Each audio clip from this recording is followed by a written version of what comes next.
بسم اللہ الرحمن الرحیم.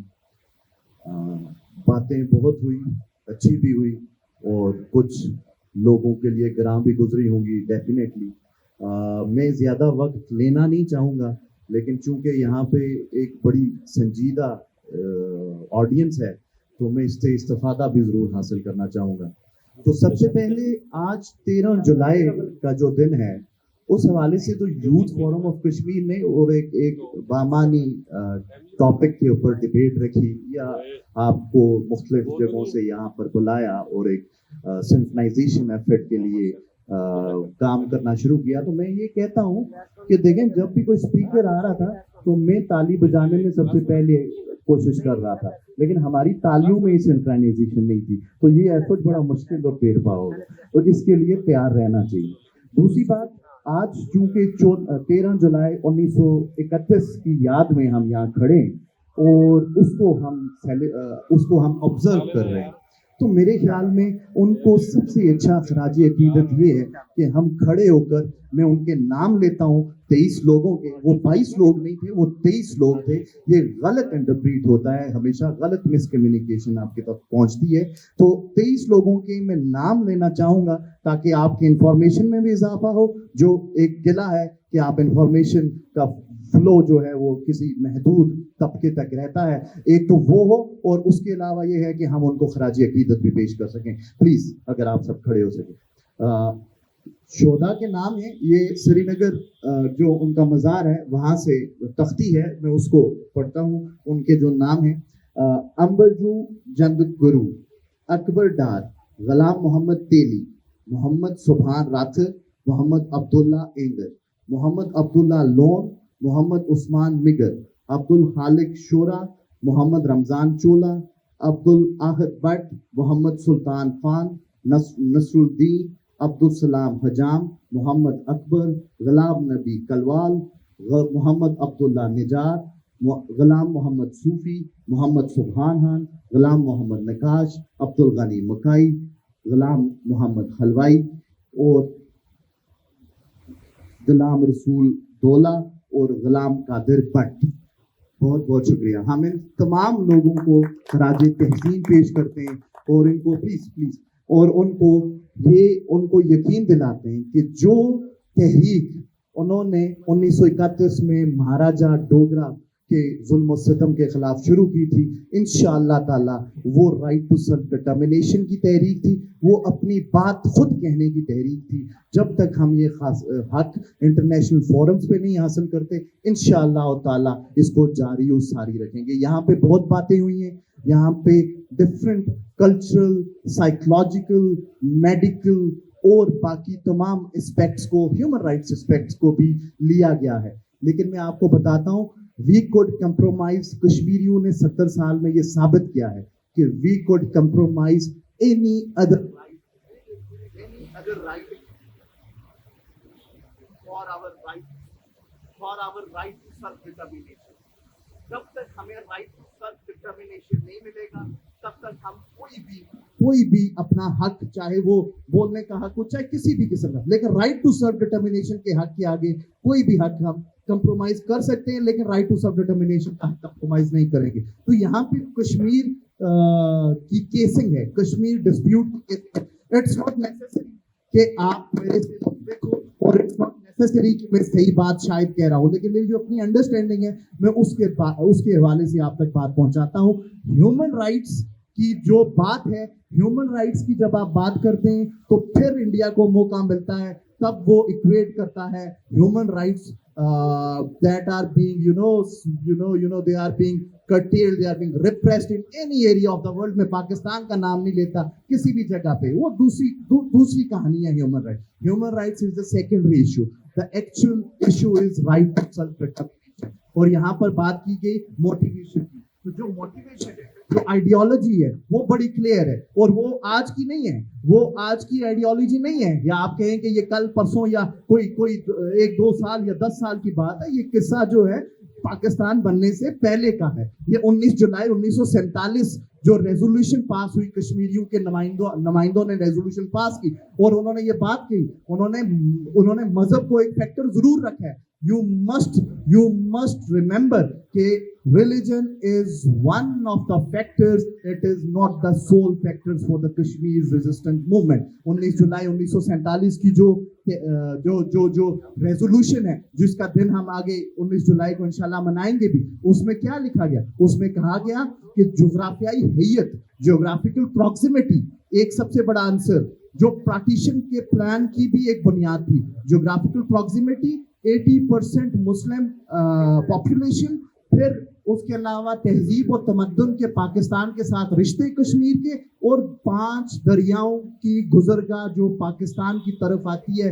इन तमाम तर फैक्टर्स को मिला के हमारा इलाका पाकिस्तान के साथ होना चाहिए. और वक्त ने ये साबित किया कि ये जो बुनियाद है ये बड़ी स्ट्रॉन्ग बुनियाद है. और इसी बुनियाद पर हमारे लोगों ने, आज़ाद कश्मीर के लोगों ने और बाकी गिलगित बल्तिस्तान के लोगों ने, उन्होंने ये खित्ता जो आज आज़ाद कश्मीर के नाम से जाना जाता है और गिलगित बल्तिस्तान के नाम से जाना जाता है, अपने दोरे बाजू पर आज़ाद कराया. उसमें एक हुकूमत बनाई, और उस पे जो हुकूमत बनाई वो चाहे उसका जो डिजोर स्टेटस होगा, उसका डिफेक्टो एक स्टेटस मौजूद है, और वो एक और बड़ा अनफॉर्चुनेट है हमारी यूथ यहाँ पर मौजूद है. आज जब 2021 में हम खड़े हैं तो हमारी यूथ को ये कंफ्यूजन है कि what is the actual narrative of Kashmir dispute. ये कंफ्यूजन खत्म होनी चाहिए. सिर्फ एक नैरेटिव है और वो राइट टू सेल्फ डिटर्मिनेशन का नैरेटिव है. हम देखें टर्मिनोलॉजी, मुझे शिकवा है अपनी एकेडेमिया से. मैं एकेडेमिया का नुमाइंदा यहाँ पे खड़ा हूँ, मैं खुद उसमें शामिल हूँ, लेकिन हमने एक नई इस्तेलाह शुरू कर ली है, Indian illegally occupied Jammu and Kashmir. भाई ऑक्यूपेशन भी कभी लीगल हुआ है? ऑक्यूपेशन होता ही इलीगल है, उसको इलीगली इंडियन ऑक्युपाइड कश्मीर कहने की क्या जरूरत है? It is Indian occupied Kashmir.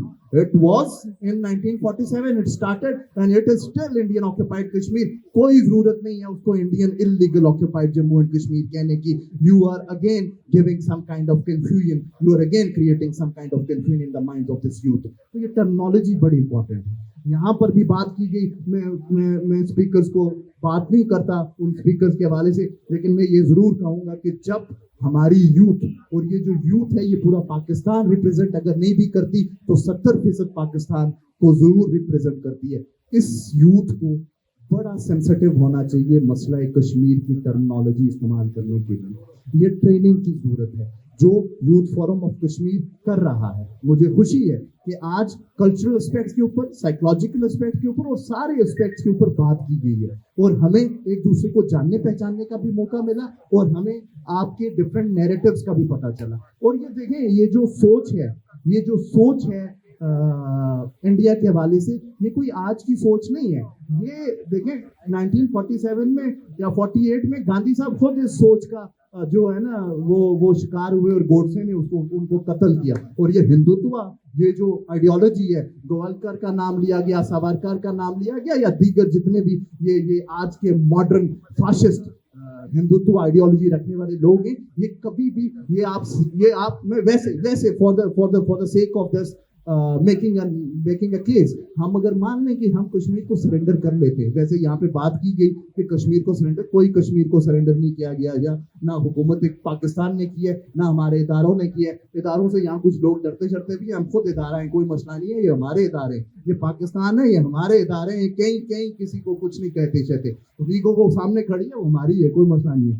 तो ये जो सिलसिला है, ये जो बात यहाँ पर की जाती है, मैं आपको कहता हूँ कि ये जो हिंदुत्व के हवाले से जो आइडियोलॉजी है, इसको गवलकर ने पनपाया. और हम अगर जो बात करते हैं कि कश्मीर को अगर हम सरेंडर कर लेते हैं फॉर दैट मैटर, जो कि हम कभी करेंगे नहीं, तो आप क्या सोचते हैं कि ये हिंदुत्व वहां रुक जाएगा? ये कभी नहीं रुकेगा. ये तो आजाद कश्मीर बफर जोन है भाई, ये तो बफर स्टेट है आपका पाकिस्तान के हवाले से. ये तो हिंदुस्तान को रोके रखे हुए है दरिया जेलम पे खड़े होने से. वो तो इस्लामाबाद से जो मैं रावलाकोट में रहता हूँ, वहां से 30 किलोमीटर दूर हमारी सीज फायर लाइन है. मैं आपको कहता हूँ ये हमारे इदारों का एतमाद था कश्मीरियों के ऊपर, जिन्होंने 2 बड़े फैसले किए. एक इस्लामाबाद को कैपिटल बनाया कराची से लाके, वहां से सियालकोट की सरहद दूर है, और यहाँ से जो सीज फायर लाइन है ये बड़े करीब है. और दूसरा उन्होंने जो कहुटा रिसर्च लेबोरेटरीज बनाई, वो भी रावलाकोट और आजाद कश्मीर के, क्योंकि उन्हें अपने लोगों पे एतमाद था. उन्हें आज़ाद कश्मीर के लोगों पे एतमाद था, उन्हें कश्मीरियों पे एतमाद था। ये एतमाद आज़ाद कश्मीर कहीं नहीं जा रहा, आज़ाद कश्मीर पाकिस्तान के साथ है। मैं आपको यहाँ खड़े होकर बताता हूँ, कहीं नहीं जा रहा।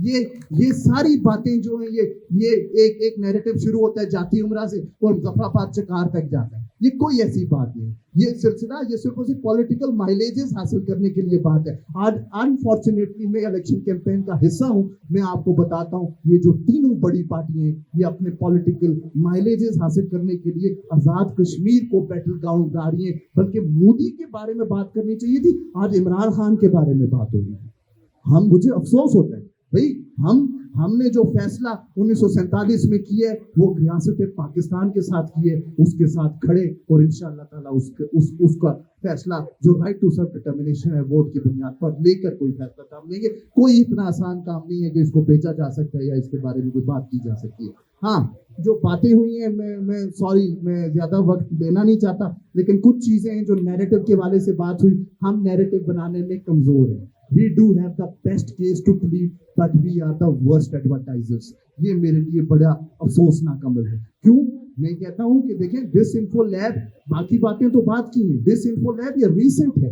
700 वेबसाइट जो है वो इंडियन की फेक EU में और बाकी इंटरनेशनल फोरम पे वो डिस्क्लोज हुई है।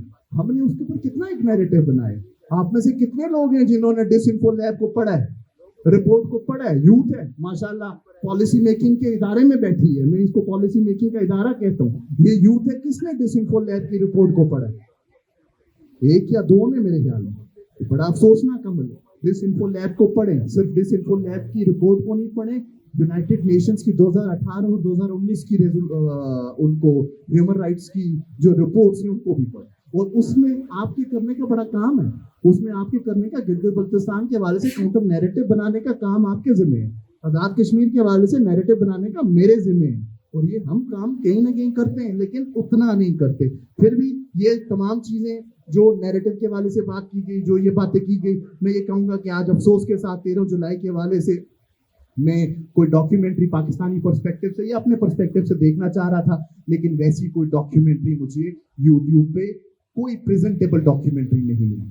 तो मेरा ये यूथ फोरम फॉर कश्मीर को ज़मान बाजवा हमारे बड़े अच्छे भाई हैं, मैं इनसे ये कहूँगा कि please you do have poets here, you do have very good intellectuals sitting here, you do have script writers here, and you do have brains like Dr. Mujahid and Kashif Zahid Kamo. तो I would request you कि please इसके ऊपर कोई ना कोई initiative ले। आप सिर्फ इमेजिन करें कि 22 या 23 लोगों को एक अजान की तकमील के लिए शहीद होते हुए दिखाएंगे तो पूरी दुनिया में क्या मैसेज जाएगा। आप कितना अपीलिंग नैरेटिव आपके पास है, आपके पास कितनी अपीलिंग चीज है, लेकिन हम इसको प्रेजेंट नहीं कर सकते। मैं खुद भी इसका कसूरवार हूँ, मैं खुद मैथ कम्युनिकेशन का भी स्टूडेंट हूँ, मैं खुद भी, लेकिन मैं इतना भी नहीं हूँ क्योंकि मैंने कुछ चीजें की भी है। तो बहरहाल ये इंटरनेशनल स्टैंडर्ड की चीजें बनाने की जरूरत है, हम इंडिविजुअल लेवल पे नहीं बना सकते। ये आप जैसे इदारे, ये इस्लामाबाद में बैठे लोग और बाकी जगहों पर जो काम कर रहे हैं वो जरूर बनाएंगे। और इसके हवाले से बातें बहुत लिखी हुई है मैंने, लेकिन आपका टाइम नहीं लूंगा। Intellectual discourse is one thing that we need the most. We are lacking there. Policy making input is very much important. Sir, you are in policy making institutions. You are representing the youth. I would request कि आपने जरूर किया होगा, लेकिन youth की participation उसमें ज्यादा करें, क्योंकि ये यूथ ही है जिसने आगे जाके तो ये चीजें संभालनी है। हम डायस्पोरा को देखते हैं, 14-15 लाख डायस्पोरा है या जितना भी फॉर दैट मैटर, हम कहते हैं हमने उसके ट्रांसफॉर्मेशन के लिए कोई जरिया बनाया। सर, उसकी ट्रांसफॉर्मेशन, उसके कॉन्टेक्स्ट इन यूथ को दें, ये आपका साथ है, इनको दें, इन तक पहुंचाएं। ये एक असल काम है करने वाला। खुदा ना खास्ता यहाँ पे कल कोई जलजला आ जाए, वो जो इंडिविजुअल है वो चले जाए तो हमारा सारा काम भी जाएगा सर। तो it should be institutionalised, this should be institutionalized, this should be channelized. Kashmir, until and unless is not institutionalized, I'm not talking on the governmental level, I'm talking on the youth organizations level, right? So until and unless it is not institutionalized, we could not do anything protective to that extent. And know your heroes. Know your heroes is just not ये सिर्फ और सिर्फ एक नारा नहीं है, या ये सिर्फ और सिर्फ यहाँ तक बात महदूद नहीं होती। Create your heroes as well. You do have heroes. 1984 में मकबूल भट्ट शहीद वो एक अलग नजरिया लेके चलते हैं, हमारा उनसे इख्तलाफ भी हो सकता है, लेकिन वो कश्मीरी नेशन के लिए हीरो थे, बनाए गए, पहुंचे गए, प्रोजेक्ट किए गए। 1984 के बाद सर आज 2016 में हमें बुरहान वानी मिले, उससे पहले कोई हीरो हम बना नहीं सके। आप क्या कहते हैं हमारे पास शहीद नहीं है? हमारे पास शहीद हैं, हमारे पास बड़ी इंस्पायरिंग स्टोरीज हैं। जुनेद अशरफ सहराई की स्टोरी है, हमारे पास डॉक्टर मन्नान की स्टोरी है, सब्जार की स्टोरी है। वो कहाँ गए सर? वो उन लोगों को कौन प्रोजेक्ट करेगा? उन लोगों को कौन बात बताएगा? उन लोगों की कुर्बानी कौन आगे बताएगा? और जब तक आप हीरोज नहीं बनाते, ये जो सिलसिला है ये ज्यादा देर तक चल नहीं सकता, because motivation is what is needed. And the last thing, I am in Turkey is becoming the hub of the international diplomacy in coming days, in coming years for that matter. I would request you people, it is a very friendly country. It is a country which has helped Pakistan in every thick and thin. I would request you to please have your linkages with the public of Turkey. Even the friendly country like Turkey, the ordinary people, they do not know what is the problem of Kashmir. یہ میں نے face کیا ہوا ہے، doctor مجاہد کو اس کا اندازہ بھی ہوگا، میں کچھ زیادہ اس کے بعد میں تفصیل میں نہیں جاتا، لیکن یہ ضرور کہوں گا کہ perception management, perception building and communication, and that should be strategic communication, جس کا اشارہ کچھ لوگوں نے کیا کہ کون آڈینس ہے، کس کی طرف کیا کانٹینٹ بھیجنا ہے، گورنمنٹ کی طرف ایم پی کو ای میل لکھنا ہے تو کیسے لکھنا ہے، یونائٹڈ نیشنز کے کسی کو لکھنا ہے تو کیسے لکھنا ہے، اور ایک عام آدمی کو لکھنا ہے تو اس کے لیے کیا ورڈ یوز کریں گے، کیا کام کریں گے۔ باتیں اور بھی بہت ہیں، لیکن چونکہ وقت بھی بہت ہو گیا اور شاید اب آپ سب لوگ اٹھ کے بھاگنا بھی شروع ہو جائیں، تو آخری ایک نظم کے ساتھ چھوٹی موٹی پوئٹری ہم بھی کرتے ہیں، ہمارے شاعر یہاں بھی ایک، وہ میں آپ کو سنا کے آپ سے اجازت چاہوں گا، اینڈ دیٹ از متلاشی سحر ہوں اس امید کے ساتھ، متلاشی سحر ہوں اس امید کے ساتھ، کبھی تو ظلمت کا یہ اندھیرا تمام ہوگا، کبھی تو اٹھیں گے شب کے یہ پردے، کبھی تو اٹھیں گے شب کے یہ پردے، کبھی تو ظالموں کا حساب ہوگا، کبھی تو ٹیپو کا غرور پھر للکارے گا، کبھی تو ٹیپو کا غرور پھر للکارے گا، کبھی تو میر جعفر کا قصہ تمام ہوگا، کبھی تو محبتیں تقسیم ہوں گی، کبھی تو نفرتوں کا انجام ہوگا۔ اور آخری شعر ہے، کبھی تو سنے گا خدا دعائیں عمیر کی، کبھی تو اس کا وطن بھی شاد ہوگا۔ بہت بہت شکریہ۔